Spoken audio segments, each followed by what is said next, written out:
This is Green Street, the environmental health show, greenstreetnews.org. Patti and Doug Wood and our worldwide network of experts here every week to keep you up to date on what is happening that you need to know to keep yourself and your family safe in this increasingly toxic world. Welcome back.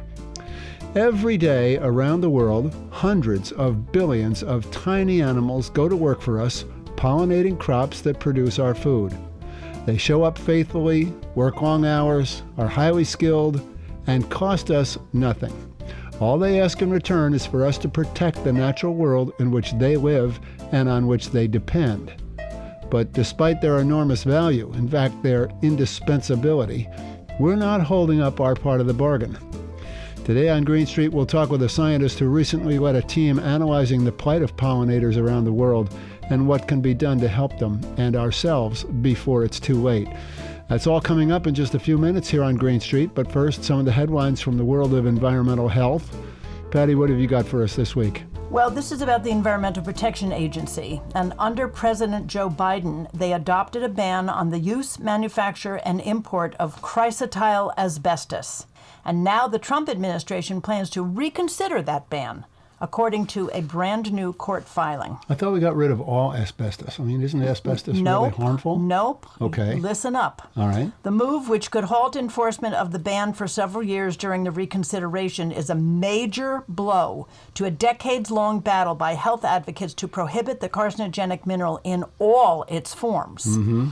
Also known as white asbestos, chrysotile asbestos is banned in more than 50 countries because of the evidence that it increases the risks of lung cancer and mesothelioma, a cancer that forms in the lining of internal organs.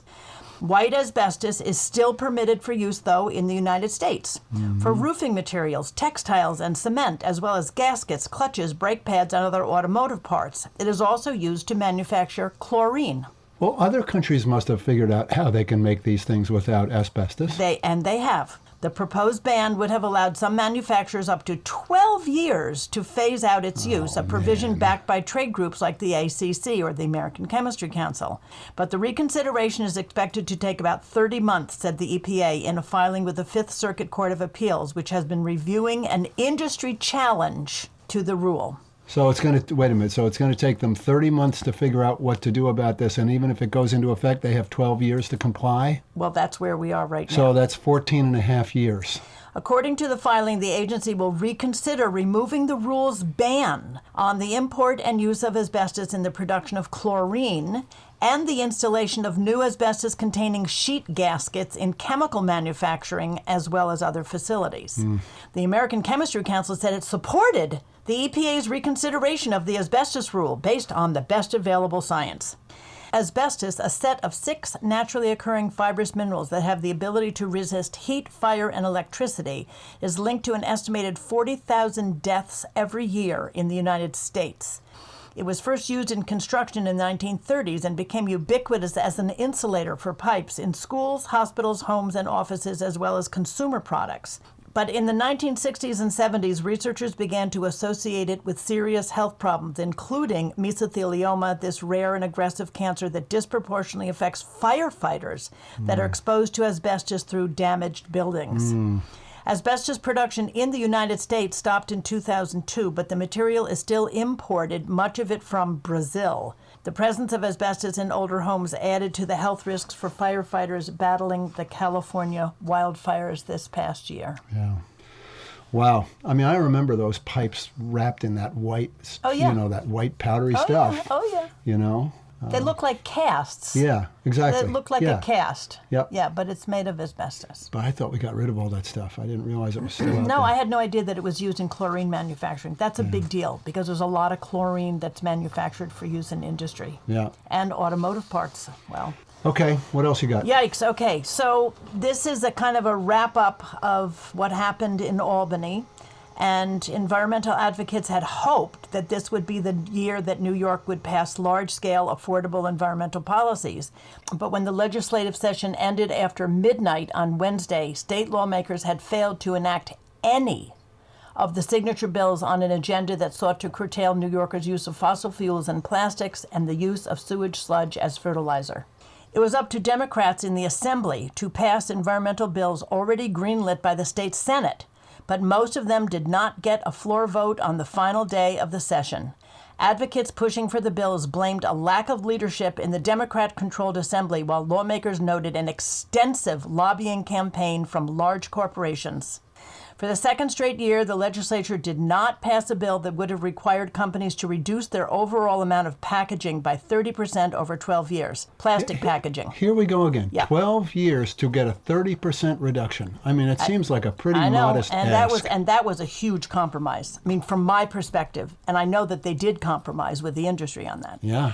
The bill would also have required companies to make 3/4 of the remaining packaging recyclable by 2052.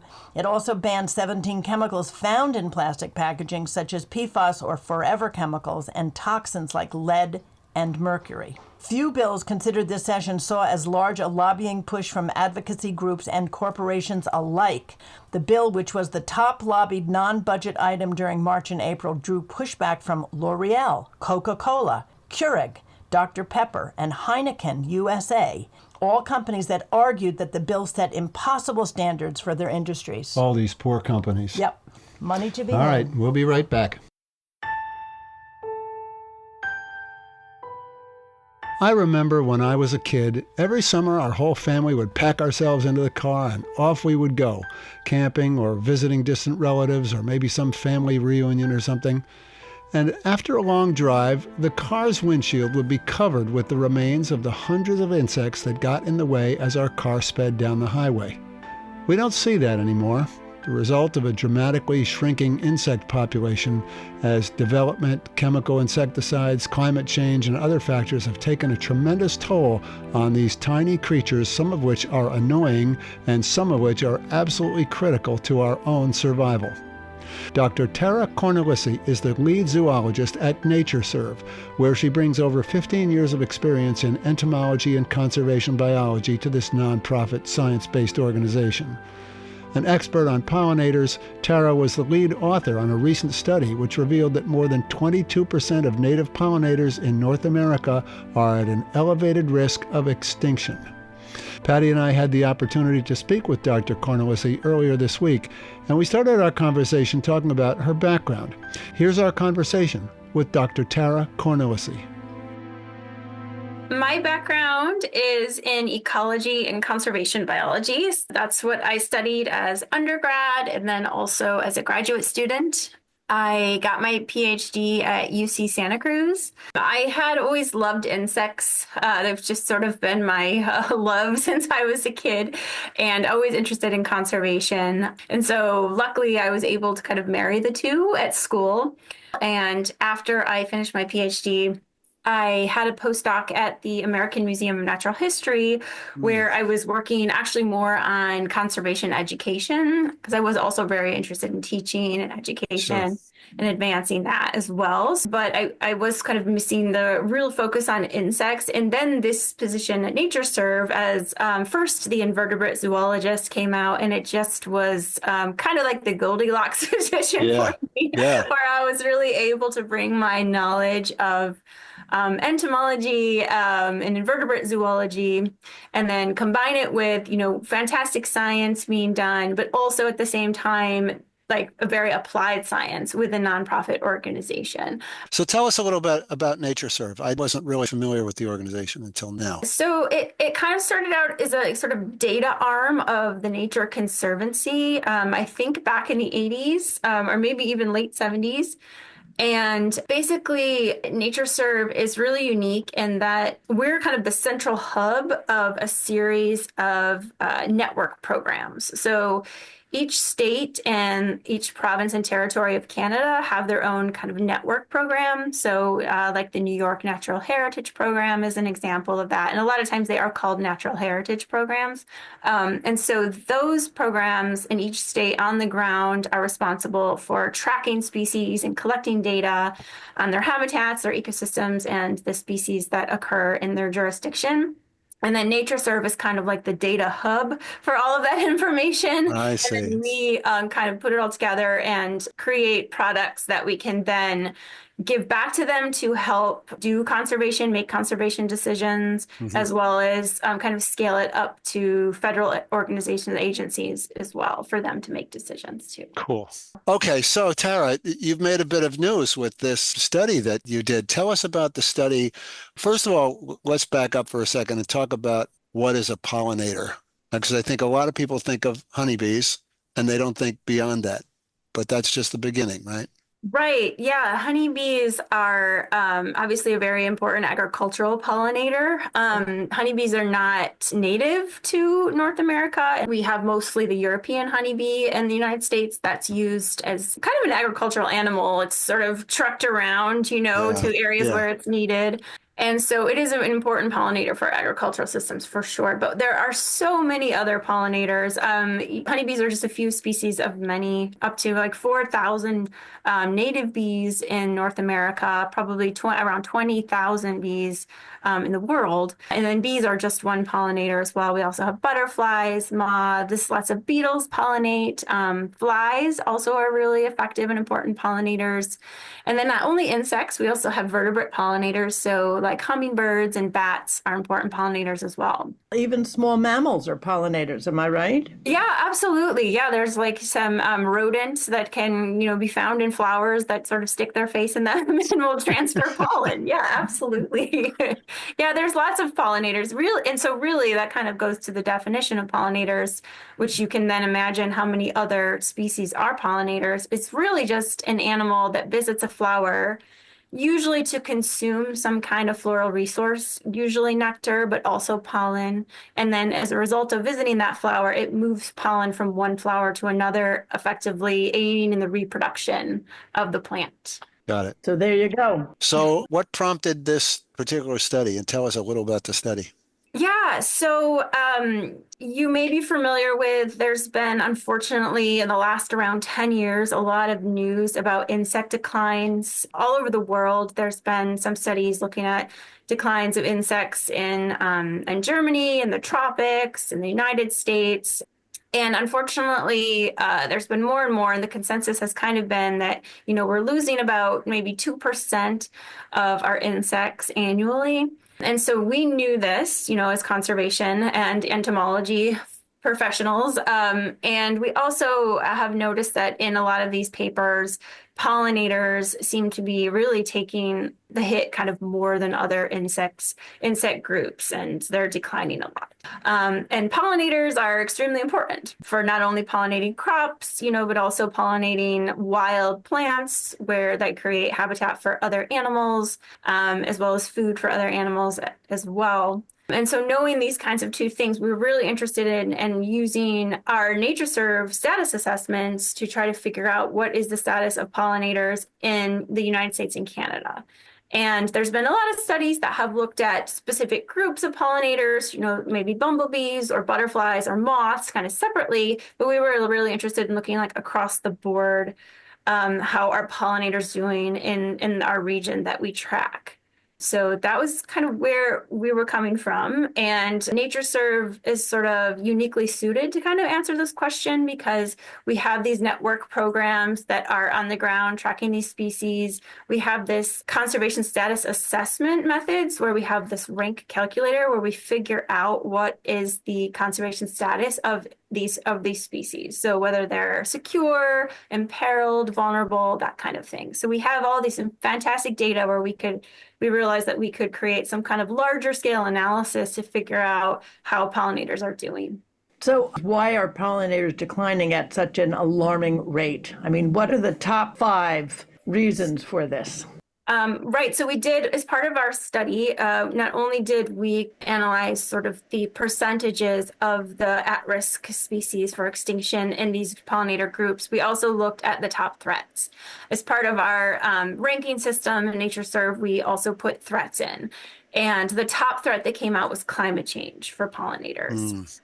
After climate change, agriculture came out as the next top, as well as development. And then we also have changes in fire regimes or hydrological regimes. Those are together as a threat, and then invasive species. Why agriculture? Pesticides. So agriculture is kind of a big category of a threat.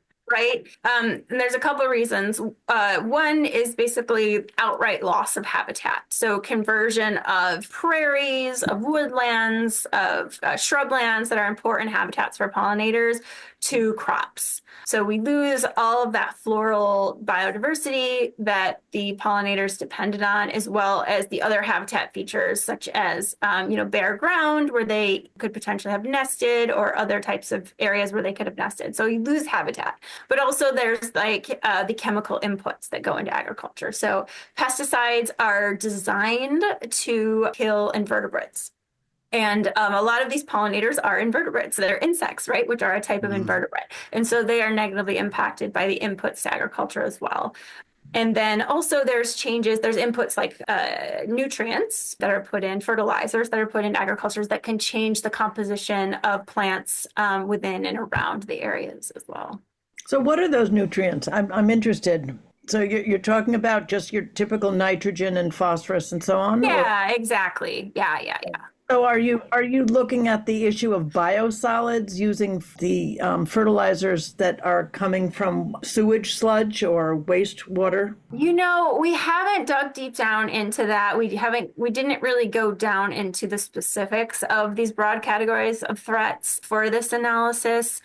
I am an author on another paper about pesticides and soil health, and so it doesn't necessarily look at phosphorus and nitrogen and inputs like that, but it kind of looks at the overall impact of inputs into the soil on invertebrates. And there's lots of studies showing that there's negative impacts. And 70% of our native bees nest in the ground. And so soil is a really important component of their life cycle. Oh, that's really interesting. Yeah. I thought that, some of these nutrients and things were taken up by the plant, unwanted things, obviously, for pollinators, but I didn't realize that there's so many of them were actually nesting in the soil. Okay, so Yeah. let's talk about climate change and how climate change is affecting these pollinators. Talk about that a little bit. Yeah, so there's many ways climate change is impacting pollinators, mostly through changes in temperature and precipitation. For butterflies, for example, we found that most of the at-risk species were in fact in the West, but also kind of in the Rocky Mountain region of the West.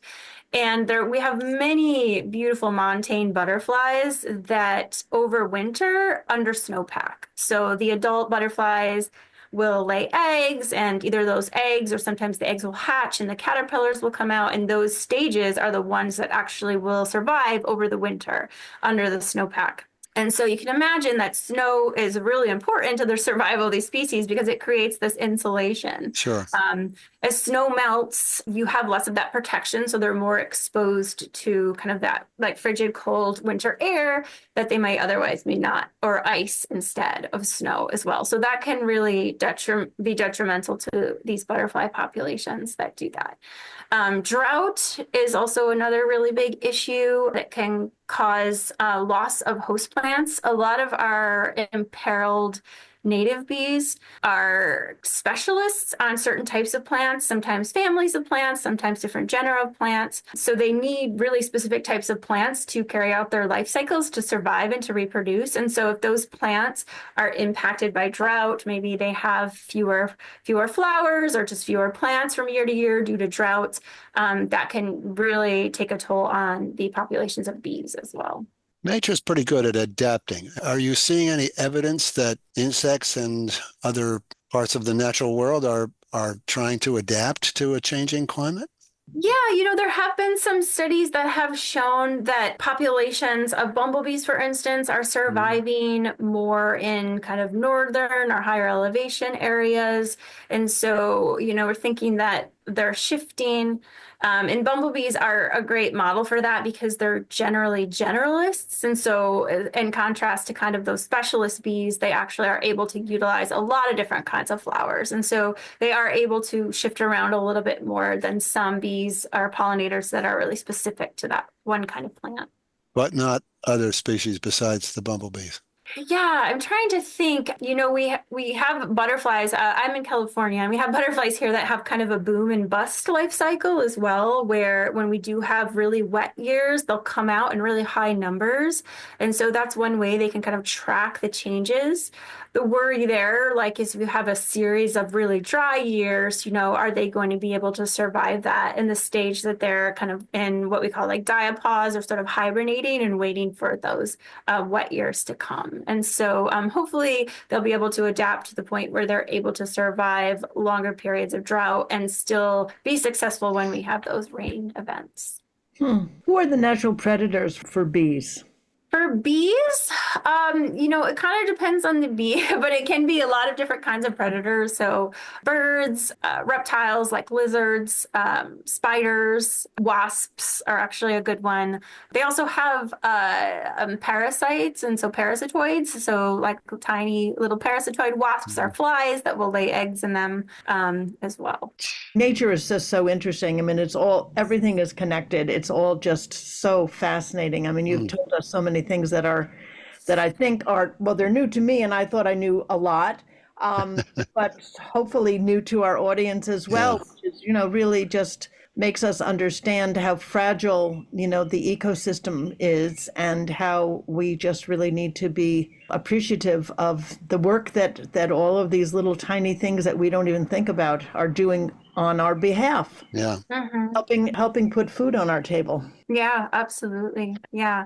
And you made me think of kind of contrary to the native pollinators that were, interested in conserving, adapting well to climate change.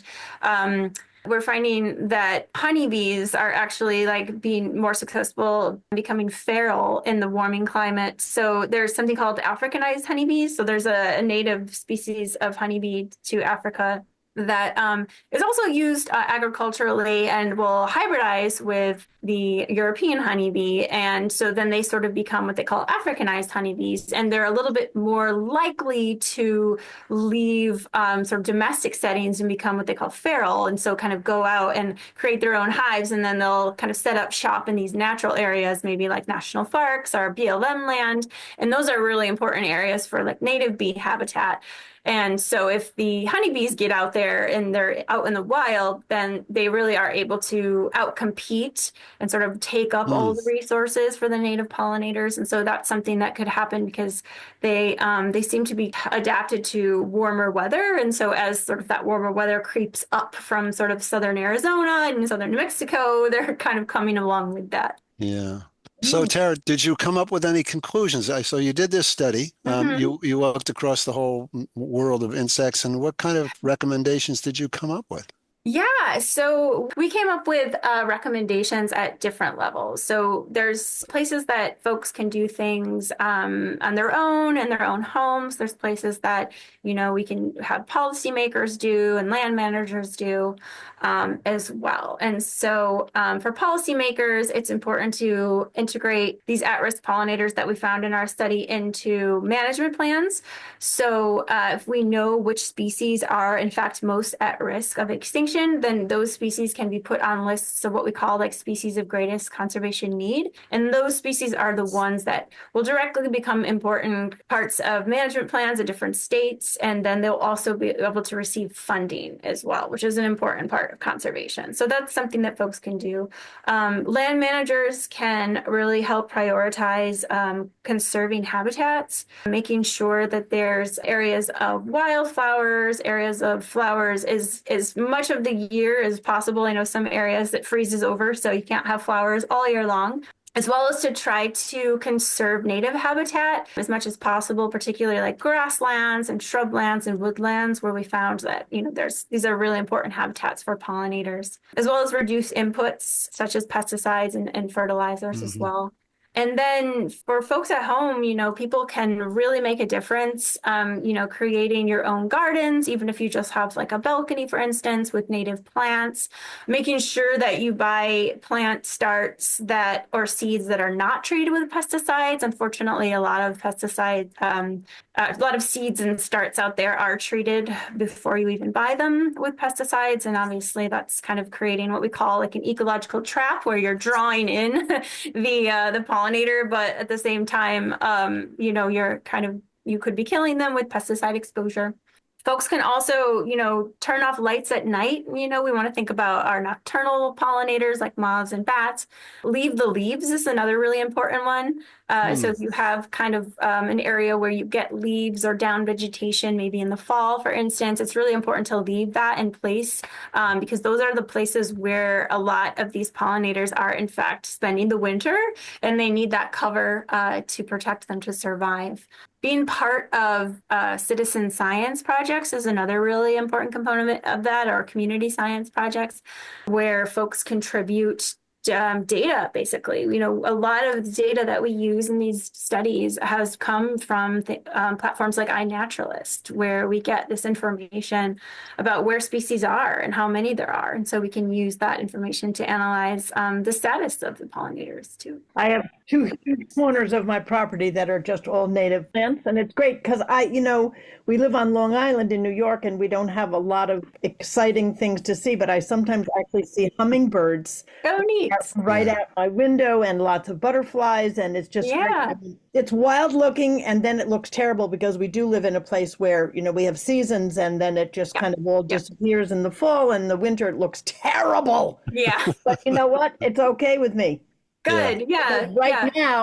Right now it's just like unbelievable. I mean, it's like wild, both sides of my property. So how beautiful. Yeah, it's neat. Yeah, people just it would be great if people could get comfortable with messy, because we need those twigs and leaves, and even if they're brown and dead, like that's where we have the pollinators spending the winter. Nature knows what it's doing. So let me ask you this question.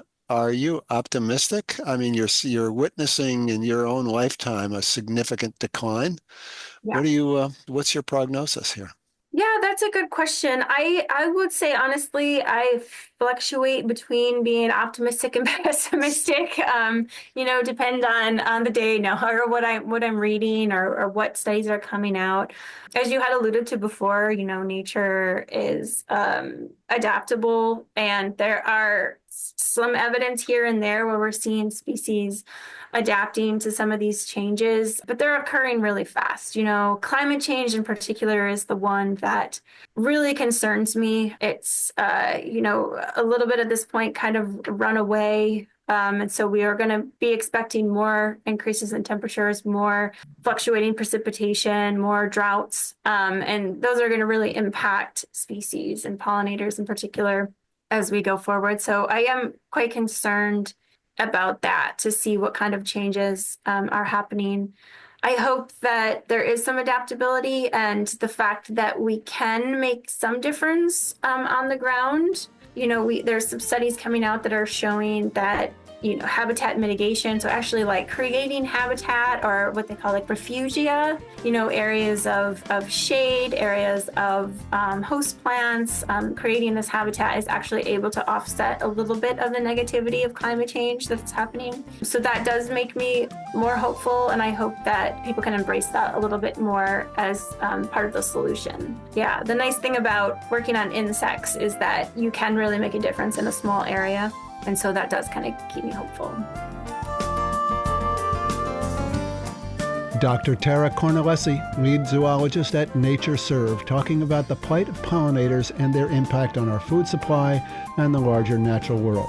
You can learn more about Tara and her work at NatureServe at the organization's website, natureserve.org. You can also find out more information about all of our news items today and hear any of our past shows at our program website, greenstreetnews.org. That's going to do it for our show today. Special thanks to our guest, Dr. Tara Cornelisse, and all of you who listen to and support this show. I'm Doug Wood. Patti and I will be back next week with another edition of Green Street. Thanks for listening.